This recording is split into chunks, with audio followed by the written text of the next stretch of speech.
আপনারা জানেন যে শেখ হাসিনা পালিয়ে ভারতে আছে। যখন শেখ হাসিনার কাছে সবচেয়ে বেশি ক্ষমতা ছিল, ঠিক সেই মুহূর্তেই কিন্তু সে দেশ ছেড়ে পালিয়েছে। প্রায় 3 বছর হতে চললো শেখ হাসিনা পালিয়ে ভারতে আছে। সে এখন বাংলাদেশে ঢোকার জন্য বিভিন্ন সময় বিভিন্ন বক্তব্য দেয়।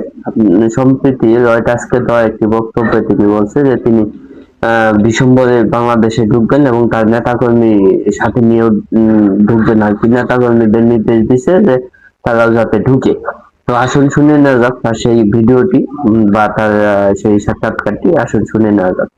জেলখানা রেডি করেন, ফাঁসির মঞ্চ রেডি করেন, আমি আসছি।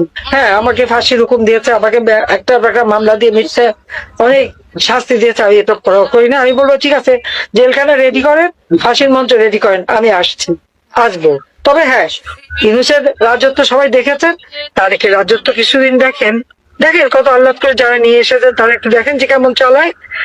আমি সময় মতো ইনশাল্লাহ চলে আসবো, এবং যে অবস্থায় আমার হোক আমি দেশের মানুষের কাছে আছি, মানুষের কাছে থাকবো, যত দূরেই থাকি আমার মন আমার হৃদয় সবসময় ওই বাংলাদেশেই পড়ে আছে, বাংলাদেশের জনগণের কাছেই পড়ে আছে। বাংলাদেশের জনগণের জয় হবে।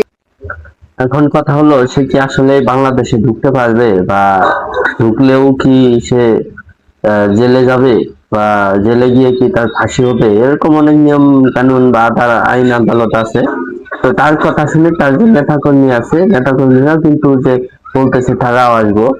এখন এরকমই একটি ভিডিও আছে আমাদের কাছে, সেটা একটু দেখে নিই আমরা। এবং আমাদেরকেও তিনি নির্দেশনা দিয়েছেন যে আমরাও যেন সব তার সঙ্গে একসঙ্গে আমরা যারা এখানে অবস্থান করছি আমরা যেন দেশে ফিরে যাই।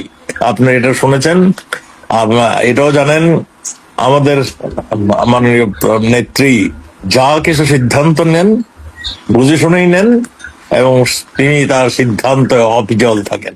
আচ্ছা, একটা দেশের প্রধানমন্ত্রী যখন পালিয়ে যায় আরেক দেশে, সেই সব প্রধানমন্ত্রী, পালিয়ে যাওয়া প্রধানমন্ত্রী পৃথিবীর ইতিহাসে কোন কোন প্রধানমন্ত্রী গুলো আবার ফিরে এসেছে দেশে, সেই ইতিহাসটা যদি আমরা দেখি বা সেটা যদি আমরা পর্যালোচনা করি, প্রথমে ধরুন আয়াতুল্লাহ আলী খামেনির কথা যদি বলি, তিনি কিন্তু এক সময় এটা অনেকেই বলে তিনি পালিয়ে গেছেন, আবার অনেকেই বলেন যে তাকে নির্বাসিত করা হয়েছিল সেই দেশ থেকে, যখন ওই শাহ মোহাম্মদ রাজা পেহলভি যখন ক্ষমতায় ছিল, তখন তাকে অনেকে বলে তাকে অন্য দেশে নির্বাসিত করা হয়েছিল সরকারের নির্দেশে, আবার অনেকে বলে পালিয়ে গেছে। তবে আবার যখন 1969 সালে এই শাহ মোহাম্মদ রেজা পাহলভি বিপ্লবের মুখে দেশ ছেড়ে, ইরান ছেড়ে যখন অন্য দেশে পালিয়ে যায় আমেরিকাতে, তারপর কিন্তু এই আয়াতুল্লাহ খামেনি সেই দেশে আসে এবং বিপ্লবের নেতৃত্ব দেন। এই শাহ মোহাম্মদ রেজা পাহলভি কিন্তু তারপর আর দেশে ঢুকতে পারে নাই। তারপর আমেরিকাতে সেখানেই তার মৃত্যু হয়, এবং তার যে ছেলে আছে রেজা পাহলভি, তিনি বর্তমানে আমেরিকায় অবস্থান করতেছে। ইরানের যে সংকট অবস্থা চলতেছে, তিনি কিন্তু বিভিন্ন সময় বিভিন্ন জায়গা বা বক্তব্য দেয় যে তিনি দেশে ঢুকবে, তিনি গণতন্ত্র প্রতিষ্ঠা করবে, এরকম বিভিন্ন বক্তব্য দিতেছেন।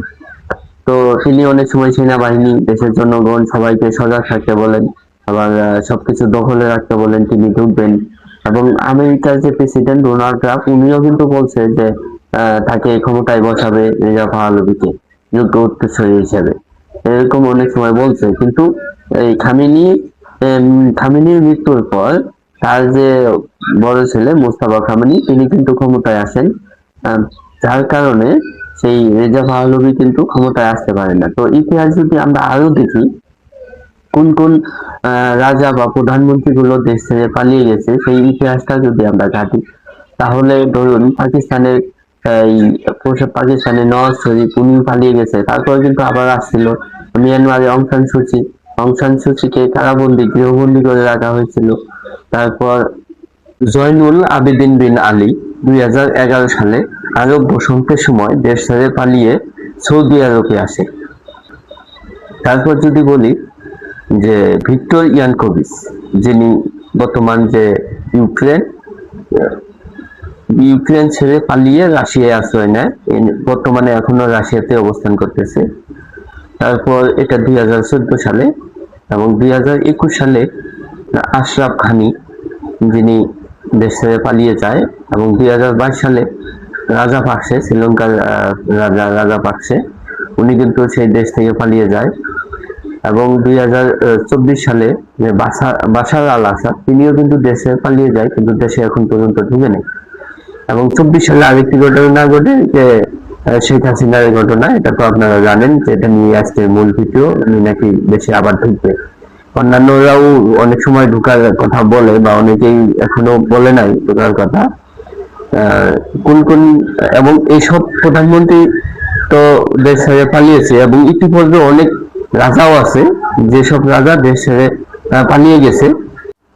রাজাদের মধ্যে যদি বলি, নেপোলিয়ন বোনাপার্ট, যিনি 1814 সালে নির্বাসিত হন, এলবা দ্বীপে নির্বাসিত হন এবং 1815 সালে আবার দেশে ফিরে আসেন এবং দেশে ফিরে এসে 100 দিন ক্ষমতায় থাকার পর তিনি আবার একটা যুদ্ধে পরাজিত হন, তারপর তাকে আবার নির্বাসিত করা হয় নেপোলিয়ন বোনাপার্ট। কনস্ট্যান্টাইন, যিনি 1967 সালে দেশ ছেড়ে পালিয়ে যায়, আবার দেশে ফিরে আসতে পারেনি।